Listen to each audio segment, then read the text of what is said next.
ผัวกูมักมึงบอกใจเต้กูมีผัวแล้วก็กูมักแล้วมึงกับป้าผัวมาหากูบ่ได้บ่ผัวกูก็มักกูคือการจ้าผัวมึงไม่ได้มักมึงดอกแต่มึงกับป้าผัวกูบอกปะเรื่องของกูก็จะบอกป้าผัวหาบอกจ้าบอกคนแอบมัก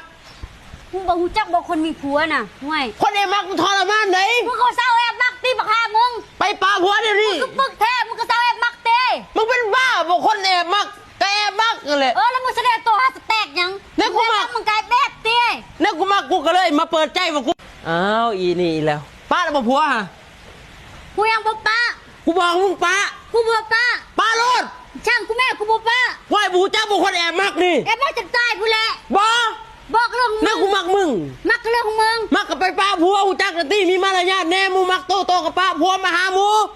ผัวกูมักกูผู้เดียวกูก็มักมึงคือกันมึงก็ไปมักคนอื่นมึงบอกเข้าใจบอกว่ากูมัก